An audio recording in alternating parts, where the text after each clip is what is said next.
Welcome to my channel math in one shot. आज हम वही सेम टॉपिक डिस्कस करेंगे, food where does it come from. तो हमारी नेक्स्ट टर्म है इडेबल।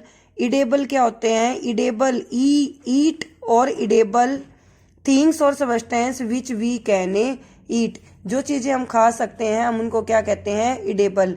इंग्रेडिएंट, देखो हम कोई भी नई चीज बनाते हैं तो हम क्या कहते हैं कि हमें इसके लिए ये चीजें चाहिए, और जो चीजें चाहिए वो एक तरीके से आपकी रॉ मटेरियल होती है, तो हम क्या कहेंगे? Raw material for preparing food. खाना बनाने के लिए जो हमें रॉ मटेरियल चाहिए वही हमारी क्या है? Ingredient. Function of the plants part, देखो इस चैप्टर का मेन इंपॉर्टेंट आपको एक प्लांट की फिगर गिवन है, उसमें आपको एक एक पार्ट का पता होना चाहिए कि वो एक एक पार्ट किस फंक्शन को परफॉर्म करता है। सबसे पहला पार्ट हम लेके चलते हैं flower. To carry out the sexual reproduction in plant through the formation of male and female gamete. Male और फीमेल के गैमेट के कॉम्बिनेशन से जो एक नए जाइगोट की फॉर्मेशन होती है, एक नए सीड की फॉर्मेशन होती है, तो वो किसके थ्रू होगा? आपका फ्लावर के थ्रू। नेक्स्ट होता है fruit. A fruit is to spread seed, एक फ्रूट जो है वो अपने बीजों को बिखेरता है। And allow the plant to reproduce, और उन पेड़ पौधों को अलो करता है कि उनकी सैपलिंग्स जर्नेट हो, यानी कि उनकी छोटी छोटी प्योद बने, जो हम एक नॉर्मल लैंग्वेज में बोलते हैं। Next is stem, help in the conduction of water and minerals to the from the root to the leaves, जड़ों से किस तक पहुंचाने में काम करता है? लीव्स तक और प्लांट के अदर पार्ट तक, तो उस पार्ट को हम क्या कहेंगे? स्टेम।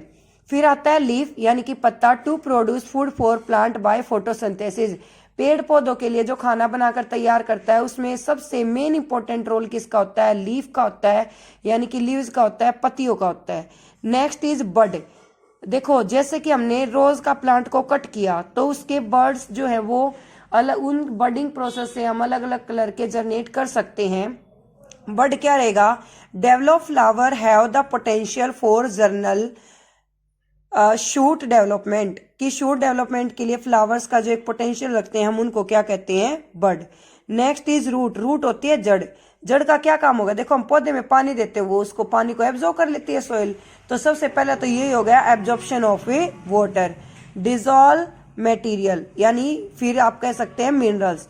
मिनरल्स को डिजोल्व करने का काम करती है। Conduction of these two stem and storage of reserve foods, और खाने को बचा कर रखती है। अब मान लो जैसे सर्दियों में 3 से 4 दिन तक धूप नहीं निकलती, तो क्या पेड़ पौधे मुरझा जाते हैं?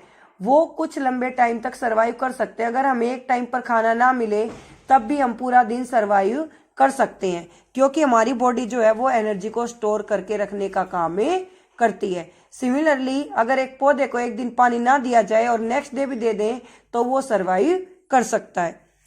फोटोसिंथेसिस, अब हमने यहाँ कहा कि प्लांट जो है वो फोटोसिंथेसिस का यूज करके अपना फूड प्रिपेयर करते हैं, तो हमें ये पता होना चाहिए कि फोटोसिंथेसिस है क्या।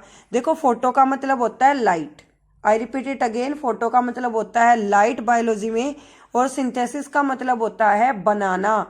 तो सनलाइट का यूज करके खाना बनाएंगे plants. The process by which plant make food by using water, CO2, sunlight and minerals. सबसे मेन इंपॉर्टेंट है कार्बन डाइऑक्साइड, जो कि हम छोड़ते हैं सांस छोड़ते टाइम, और जब हम सांस लेते हैं तो हम ऑक्सीजन को लेते हैं। अब यहाँ पर एक क्वेश्चन भी आता है कि हम सांस लेते टाइम ऑक्सीजन को ही क्यों लेते हैं, बाकी दूसरी गैस को क्यों नहीं लेते हैं? क्योंकि ऑक्सीजन जो है वो हमारी ब्लड के अंदर इजिली डिजोल्व हो जाती है, इसीलिए हम ऑक्सीजन को ही लेते हैं।